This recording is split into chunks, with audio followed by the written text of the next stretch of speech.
Hello. So I'm gonna talk about stealing today. But first I have to tell you that I'm basically a musician as well as a tech writer. So I'm pretty used to the audience dancing before me and screaming and clapping. I'm not expecting you to dance. I'm gonna miss the screaming part, but what I'd like for you to do now is to show me your hand. I'm interested in who of you uses any kind of version control system in your daily job. Good. Who uses continuous integration philosophy? Less, but also good. And who uses any type of automatic tests written by you or someone else? Better. And I'm not gonna ask you about your criminal record. Not. I said not.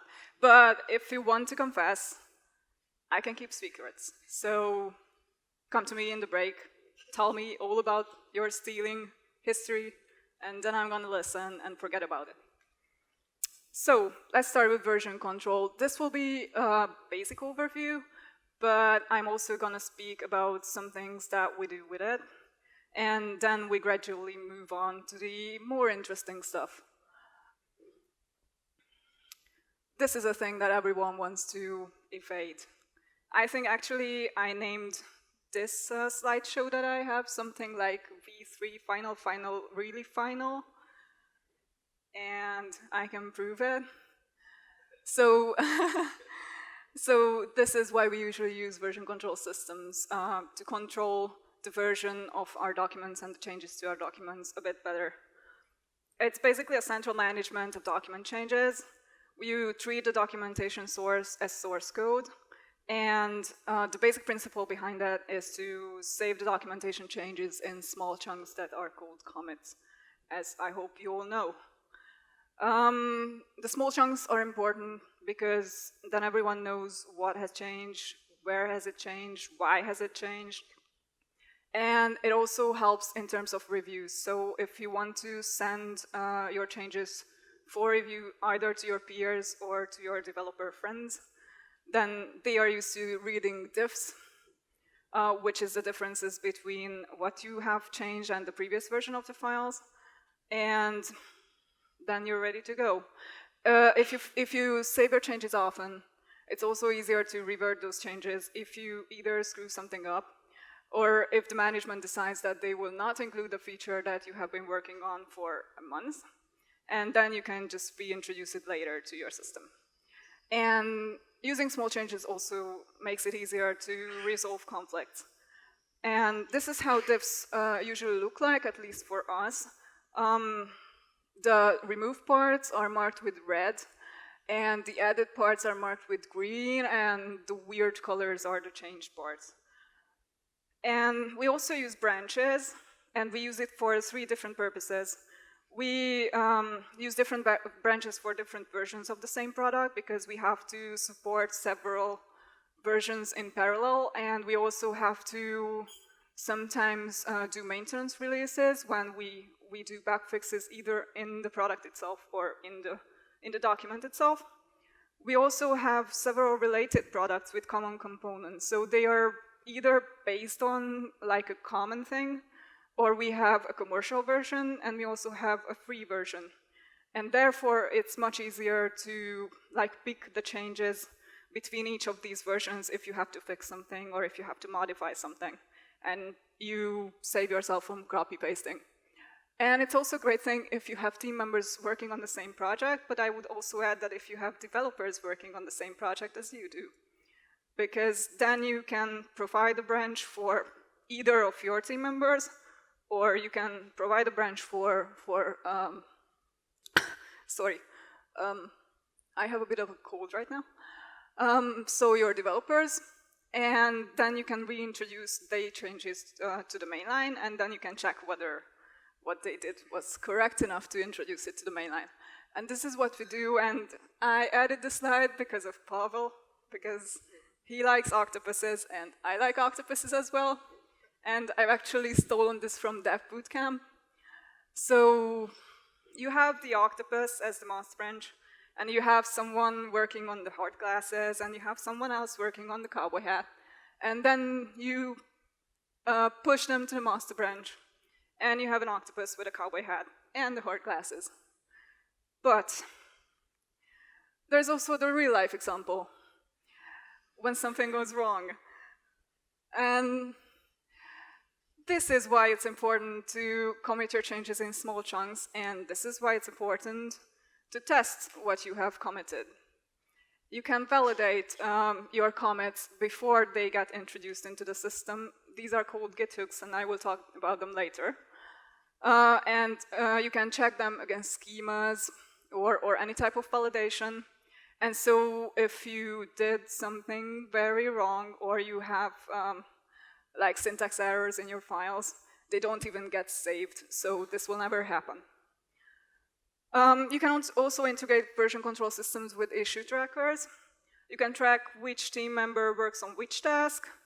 You can track your performance. You can check whether you will be ready for the release or not. But also, if you're working for clients, you can record your hours and tell them that you worked a lot and that you deserve a lot of money for that. I hope they are not listening to this right now. And what we also do is that we keep even our videos in the version control system. We use text-to-speech to generate audio for our video files because we know that it's quite a burden to hire someone to do the voiceover for you and then do the script. And we change usually a lot between releases, so it would not be viable to do that. And we store them in plain text format. And so if you just modify something in the text, you make the text-to-speech, turn it into an audio, and then the only thing you have to really redo is the video content. And now we move on to the more interesting thing, and it's continuous integration. It's basically a philosophy that you, as I've said before, commit your files to the version control system several times a day and small changes.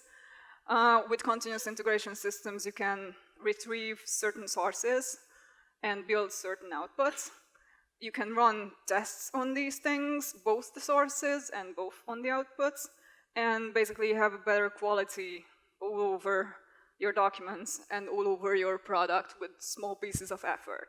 This also means that when you find something that is not correct in your documentation or not correct in your styles, you notice them immediately, so you don't really have to go back and backtrack for months of work.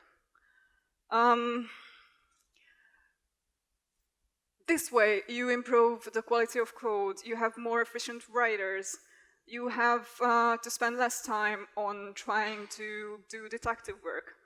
And it also makes it really fast to deliver your document to the website if you automatize it. The master branch content is always release ready, which means that it's tested, it's correct, and you just have to push the big red button on your screen, and then it's there and available for all your customers. And the good thing is that you can integrate content from different sources. And by different sources, I also mean sources generated by your developers, if you groom them a bit. The first thing I want to talk about is validation. You can validate your document source files. If you're using Git as a version control system, then these are called Git hooks. You can validate them against schemas, for example, and catch errors in a very early stage, so before you push commit or before you push push. And it also means that you don't really have to stare at the screen all the time, because you can really receive alerts through email or even your Slack channel if you like to use that. And these are all automated. The builds are all automated for us. The tests are all automated for us, which saves time. We have huge document sets, and to build a document set, it usually takes half an hour or even more. And if we want to test them, it takes even more time. So if you run these tests on a server, then it's a much more efficient way to do that, because then it doesn't consume all of the CPU of your computer. And with automated releases, you can also prevent human error. So if the scripts detect errors before the go live phase, then they either don't get released at all, or if they get released by accident, and then the scripts detect that there is something wrong in them, you can automate a contingency plan, which will mean that you will roll back to a working stage. And then you don't have to write apologizing emails to your clients. Your builds are also available for developer and peer reviews on the server, so you save the burden from sending emails for reviews. You don't have to introduce them to XML or HTML or anything like that. They can view your source files, your output files, even your PDFs on the server, and they have a permalink for it. And therefore, everyone can always find what they are looking for. You can also cooperate with other departments, pre-sales, integration, marketing, and support who might need your documents before they are released so that they can prepare on working with your clients and telling all about the new features.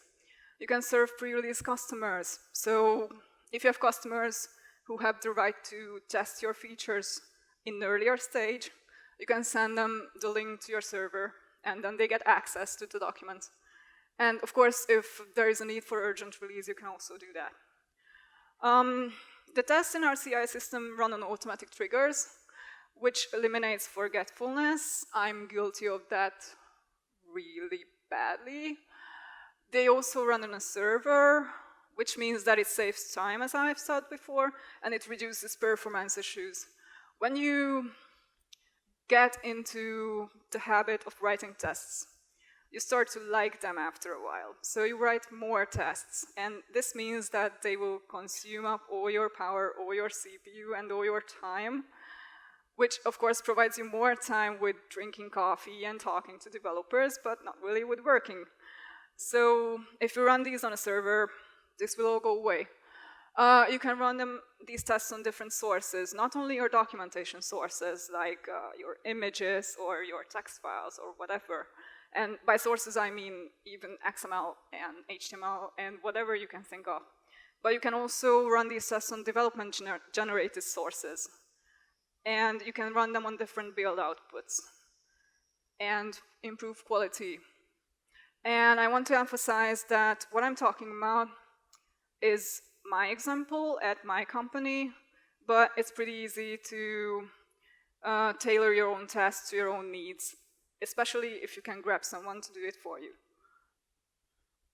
The test results are also available for online, so everyone can view it in our company. And the great thing about it is that we can write our own error messages, which I really love to do. And therefore, you don't get errors like error, there is no error found. You can decide the severity of a certain problem. For example, if you remade your whole website and now you're forced to use a different permalink to your documents, you maybe want to put those errors in higher rank than those errors that check for language, for example. But if you want to improve your compliance to style guides, for example, you might want to do the reverse, and you can do that. You also can investigate test trends and pain points and target them, and then show them to your boss and to your managers, and demonstrate that you are all for the company and how you can devote to the quality. So a usual pipeline, and this is a very basic pipeline, looks like this. You commit your documentation change to version control system, you validate your source files. If everything is fine and dandy, then you build your document outputs, you run the automatic tests, and then you deploy your documents to the website. But obviously, if you're not only introducing documentation sources to your documents, but also developer-generated sources, then you can channel them into this pipeline. A pipeline is created with inputs and triggers. Inputs can be, in a case of a build job, the sources from a version control. But in case of test jobs, the inputs actually the outputs of the build job. The triggers can be either event triggers, so when something happens, then something will happen in the continuous integration system. For example, if you commit a new change, then the integration system detects it and starts a new build. And then if it detects that there is a new build, then it starts a test. Or you can even provide periodic triggers and run tests or run builds every hour if you want to. And you have template jobs, just like single source content in documentation. And this means that if you want to introduce a new document or even a new product line to your tests, then you just add the Git source and the template does the rest. Or if you want to add an extra test to all of the jobs, then you just modify the template and it's there. And here is an example of how we single source things with our developers and our tech writer teams. We retrieve sources from the developer's version control system. These can be JSON files that we transform to tables, or syncs files, or code examples for feature files in case of API documentation. Then we transform them with scripts to document sources. In our case, it's currently Flare HTML, but before we got acquired by One Identity, we used to write in docbook XML. So it's possible to do it either way. And then we build the outputs. And one of the outputs goes onto the UI from the JSON file, and it will be the labels or the content on the UI itself. And the content of the generated HTML tables are in the document. And now to the interesting part. I'm going to show you a few examples on how to write automatic tests. These will not be code samples, but this will be written in a way so that if you give it to a developer who likes you, then you can ask them to write a test for you, and they will be delighted to do that. The first and easiest thing to start testing with is just statistics. Count stuff. It's easy to count things. You can count the number of links or cross-references in your document. You can count the number of to-dos and fix-me's and list them. I am usually guilty of writing fix-me comments in all of my documents and then forgetting to do anything about it. So I actually had files that had longer fix-me comments than actual content. So this can help you. The number of change lines in the release, if you're interested in that. You can list your unused images or snippets or topic files, and you can eliminate them from your system. The other thing is compliance. If you have certain rules to follow in your documentation, for example, you have to have a copyright section in every document, or you have to have an about us section, but only in your PDF outputs, then you can test whether they are there. If you want to make sure that your documents are genuine and they have not been tampered with, then you might want to add the hash to the document, and you can also test whether it's there or not. And note that these examples, like talk entry or keyword tag or whatever, they are interchangeable. So I've tried to include HTML and XML examples as well, so that you can use them. You can search for broken links, either to the website, or broken X includes or cross-references. You can also find links that use an outdated permalink to your website if the IT people suddenly decide that your website is called something else. You can check for broken syntax, and this is the digging deeper part. You can, for example, we have this rule now that we can only include H1 headers in topics at the beginning, so we cannot include H2 or H6 headers. So we wrote a test to just count the H1 headers in the HTML file, check whether there is one. If there are two, then you should separate it into two different topics. You can check whether there is a non-H1 header at the beginning, and then be sad about that and turn it into an H1 tag. You can also count the non-H1 headers in the HTML files within a certain other tag, so to make sure that they are subchapters and not main chapters. And if you chunk your HTML files from a single HTML output, You can also check for chunking errors, for example, whether it begins with a head tag or ends with a body tag or anything in between. You can write tests for finding missing parts that are important for you. You can scan the HTML files in your output directory, check whether the files in the image source tags are actually there, so then you don't end up with missing images. You can check whether you have a CSS at all. You can check whether you have output files at all. You can check for IDs that are linked from the UI and they are very important to you to be there. You can also test for search engine optimization. It's getting more and more sophisticated, the way that Google ranks pages and the way that they require you to be human. So you can give a bit of a nudge to your content with this. Obviously, it's also counting things and determining whether they are there. If you count the words in a div ID content, then you will know if your paragraph is long enough. If you count the number of characters in your H1 header, then you know if your title is too long. And there are several other things that I didn't list here because it would be too long. You also have markup-aware language processing. Our previous examples have already used this, but now I want to define what it is actually. This means that we use the tags as a sort of anchor to determine what type of content is there. And from the type of content, we can determine what you want to test with them. So for example, if you want to have IDs in every procedure that you have in case you're working with XML, then you basically find the title tags and check whether they have an ID attribute. If you have a rule that you shouldn't have more steps than 15 in a procedure, which I think is a bit much, I would vote for 9. Then you search for all the OL tags in your HTML file. And then you count the number of LI tags. And then you get the number of steps you have. If you want the root element of the document to have a condition attribute, then you can check that. If you have a style guide rule that you want to adhere to, not to use gerunds and H1 tags, for example, you can check for that.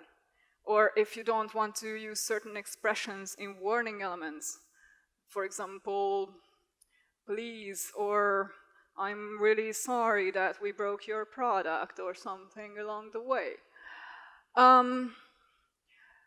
It's much easier when you're writing tests to adhere to your own rules and your own style guides. I brought STE examples because they are really old and we have nothing to do with aeronautics.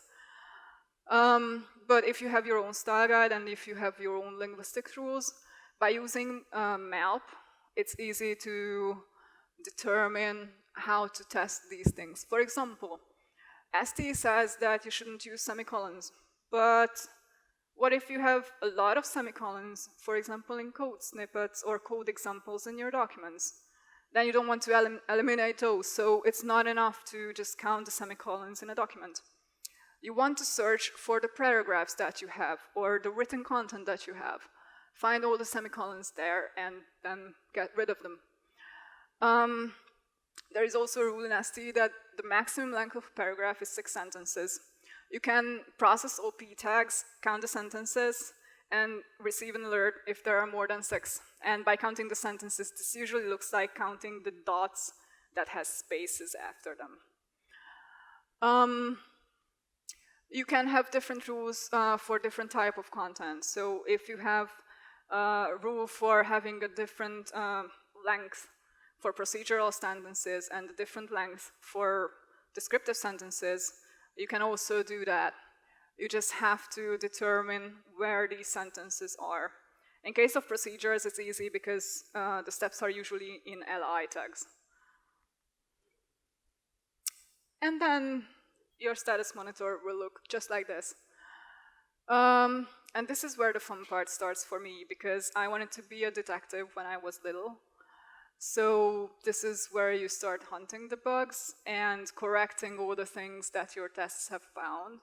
And after a while, you start making the world a better place. So, how to actually get started? My idea is to start small. Grab yourself a developer, ask them to do or write one test for you, and then start to test it on, I wouldn't even say one document, but one chapter, or maybe a few chapters. And then if it works, then move on to something bigger. If you want to introduce terminology rules or introduce your test to new documents or new tutorials or whatever, I also advise you the same, because if you start big, you will be flooded with errors and then you get scared and then you stop doing it. Make sure to test your tests, because if you don't, you get a lot of false positives and a lot of false negatives, and then you might be terrified for no real reason. And there is no universally right solution, so my suggestions are not the only things that are right. Make sure to check your environment and check what you're working with and check your possibilities, which can be limiting sometimes, and choose the one that fits your needs. And I know that not everyone has the freedom that we have in our company. So if you can talk to your developers, you usually can, then ask what systems they use. Because you can only steal from someone who has something. So if they are using Git, then you want to use their Git. If they are using SVN, then you want to take that from them. If they are using Jenkins, then you want to use Jenkins, because then you will have a lot of people who can help you with. If you don't have access to your build systems because it's controlled by someone else, then ask them how your documentation is actually generated and how it is deployed to the website, and check whether you can tamper with that a bit. And if you have no access to anything because you have a large company and rigid rules and ancient servers that run DOS or whatever, then probably you will still have HTML outputs, and then you can start write tests for yourself or ask people to do that for you, and then run those tests locally, and still you can make changes to your documents and you can still improve them. And these are the tools that we use for testing. I won't leave it here. You will find it in the video, or I think maybe these will get sent out. And this is the most important rule: don't be afraid to fail. I know that everyone, or at least most of you, I certainly have an imposter syndrome. We are usually afraid of doing something that we're not used to, because that's human nature. But do start that, and it makes your life easier, and it makes your communication with developers easier, because if you have common problems and if you use common tools, then you have a common language. And I didn't talk about stealing, right? So this is the fun part. I've talked to a lot of you guys last day, and I've realized that there are certain issues that everyone faces to a certain degree, and this is how to get developers to cooperate with you, or how to get product owners to cooperate with you, how to get out of your room. So the first thing that we did is to get support. We realized that no one sees us because we don't make ourselves visible. So start writing newsletters every month about what you write. Start writing them in a way that actually helps people, that points them to the descriptions of new features. Send it out to developer teams, send it out to pre-sales, send it out to HR, whoever. Demonstrate that you know stuff. So go to developer planning meetings and ask the right questions, and start bugging people a bit. Try to act like as if you knew what you were talking about. Ask them things like, okay, this feature is really great, but what are the dependencies to this and this component? And they will go, I didn't think about that. And then they think that you actually know what you're talking about. Provide meaningful information for the different teams, and by different teams, I mean teams other than development. Go to marketing, go to sales, go to support, go to pre-sales, go to integration, talk to them, send them your newsletter, send them your tutorials, send them your, like, what's new pages about new features. And then when they like it, gather references from them and include them in the next newsletter that you send, and send it to the managers. And this is something that you can steal from marketing, create demand. Usually, there is really no demand in developers' teams for tech writers to be there. We are a little bit like the dust bunnies of companies. Nobody really knows how it got there, what it's made of, what it's doing there, and they're trying to get rid of it because it's a bit of annoying, and after a few days, it's already there again. So, start on the top. Get numbers. Put your docs into Google Analytics and check who's reading your docs and where, and show these numbers to your managers, or go to support. Check those support tickets that are not about the product itself, but about things that the users don't understand at all. Because the answer usually lies in your documents and people not finding them or not having the content there. And try to find pain points and trends. And then show those trends to the managers, to the product owners, and tell them that this is how much money you are actually losing by not targeting this issue that I have just discovered. And then they start to create top-down pressure on the developer teams to start working with you on these type of issues. But you also have to get your devs on the side, right? Buy them pizza, it always works. Buy them coffee, it always works. It always works for me as well, so if I don't have a coffee in the hand, don't talk to me. And the most important thing is make them feel your pain, or if they cannot feel your pain, then make them feel your own pain.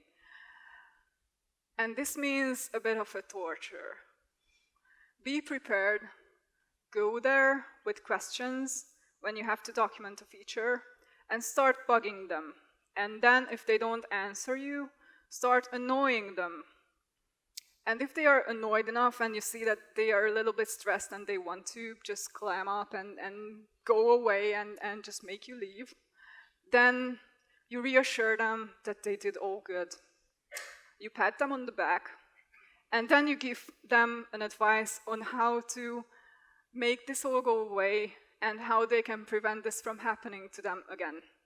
And this is by providing concise input and to talk to you earlier in the process.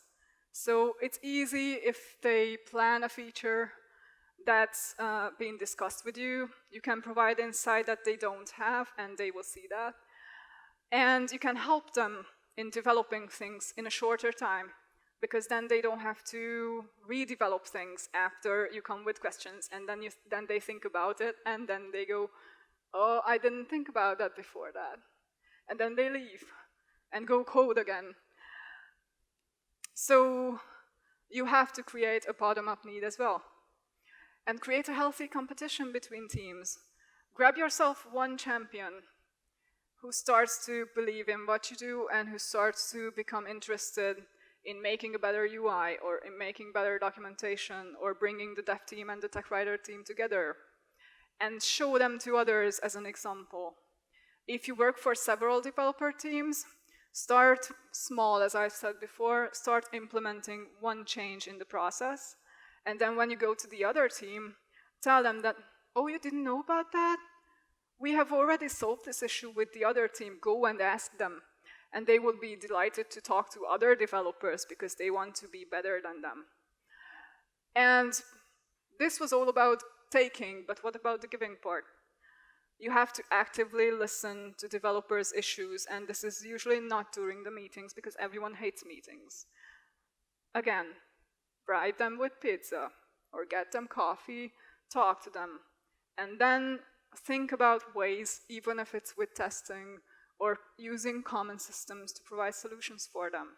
And give them feedback. It's very important. It's human to want to have feedback on what you do and what you don't do right.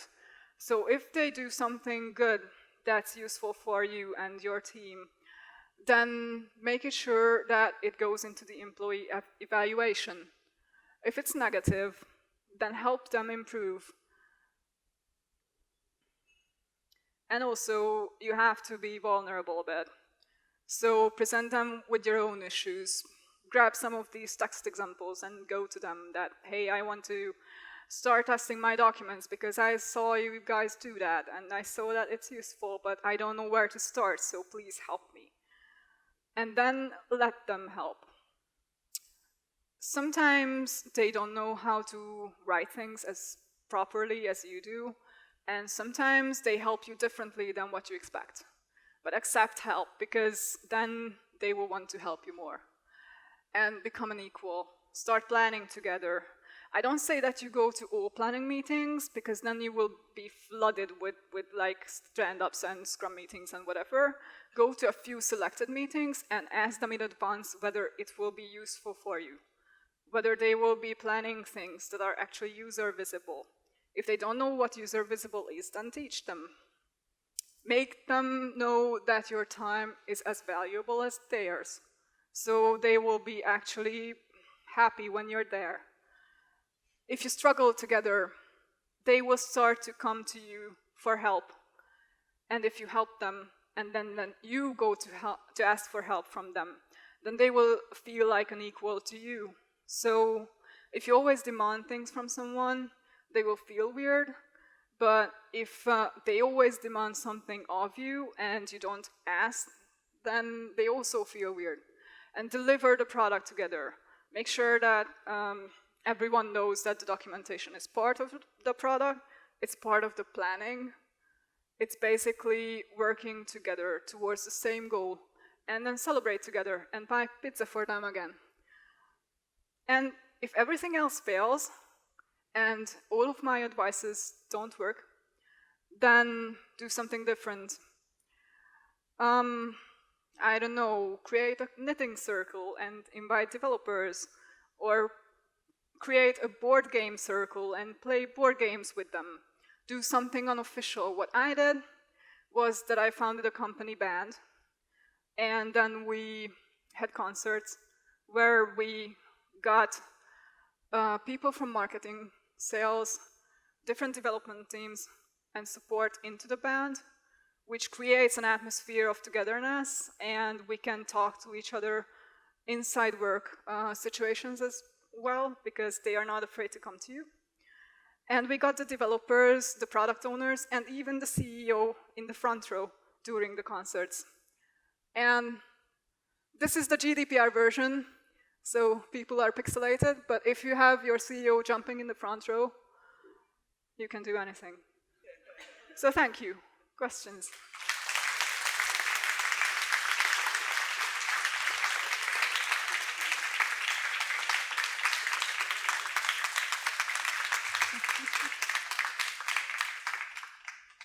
Wow, thank you guys for the applause. It was really nice. Do you have questions? Yes, questions.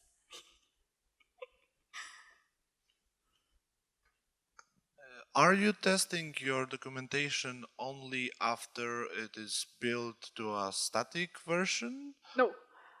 We are testing the source files, so the HTML sources and even the images, and we also test the sources that we generate from development sources as well, and we also test the output files as well.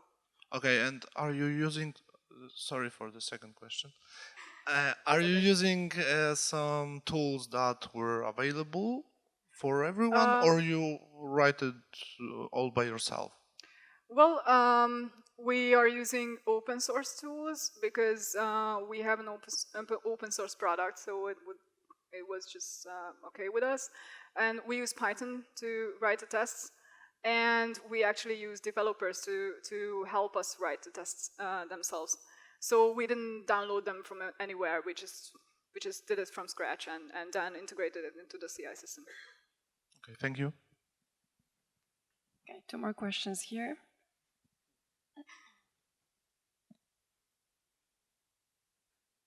Hi. Hi. It is not very connected to technical communication, but I'm just wondering what musical instrument do you play in the band? I play the violin. Oh, it's so nice. It's quite difficult, I know. Yeah. I tried to play saxophone and guitar. Really? I love that. Thanks. We should talk after the break. Yeah, sure. That was a nice one. Yes, there's one more.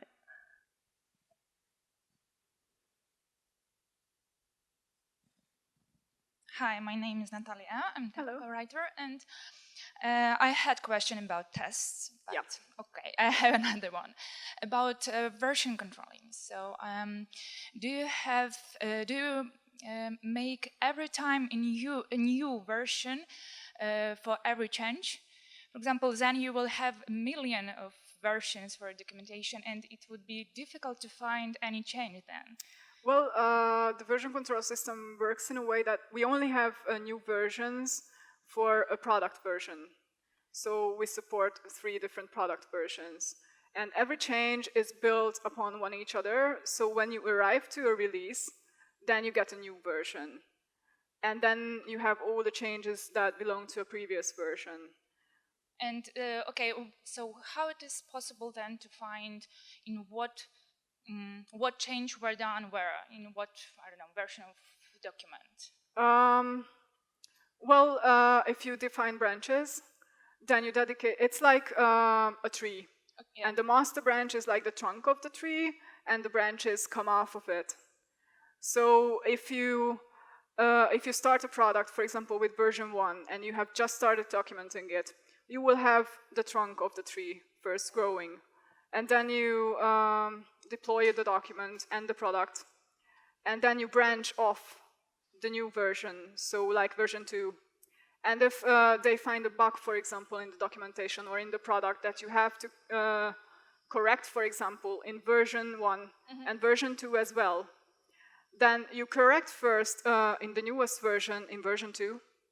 And then there is a thing called cherry picking, in which if you save small changes enough, you can pick that change. It's basically virtual copy pasting, but easier, to the main branch as well, so that it will grow as well. It's basically All the like time, you just control it. Okay, but I'm wondering if you add some description what change was done. Yeah, yeah. Very often, especially by developers, they add comment, some changes are done, and that's all. Yeah, we have designed rules on them, on how to comment on these commit messages. So we always make sure to include the product name, the version number, the component that we are working on, and we also integrate with issue tracking systems. So we use the Jira ticket number, and then it gets added to the Jira item as well. And then we make sure to include everything that the change entails in the commit message. Okay, thanks a lot. You're welcome. We have one more question right there. Let's make it the last one. Can you see? Yep. It's right there.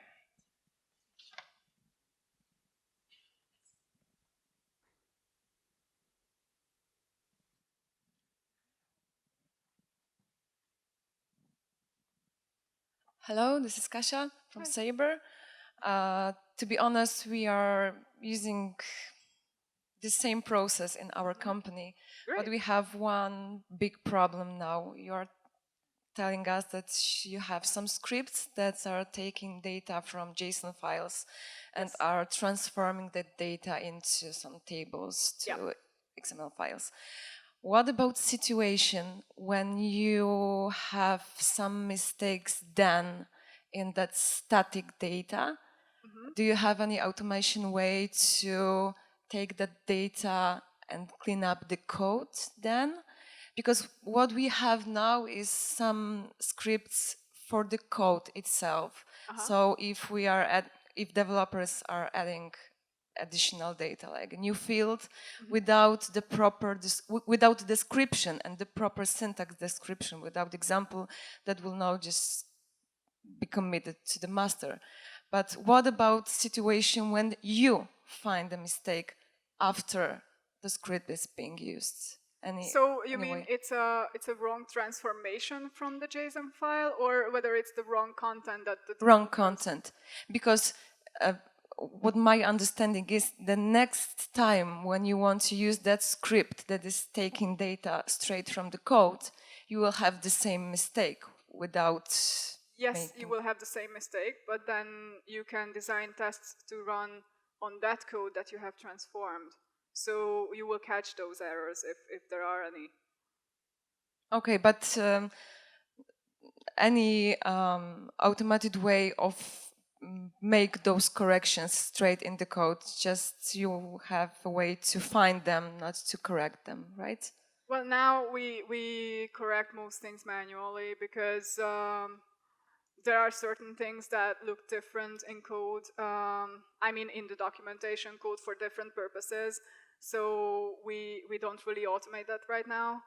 But if you always keep having the same issue and the same type of error, I'm pretty sure that you can write a test or like another transformation step after you gather the data from the dev sources. Okay, thank you. You're welcome. Okay, thank you very much, Aniko. Thank you for sharing all the experiences and tips. Thanks.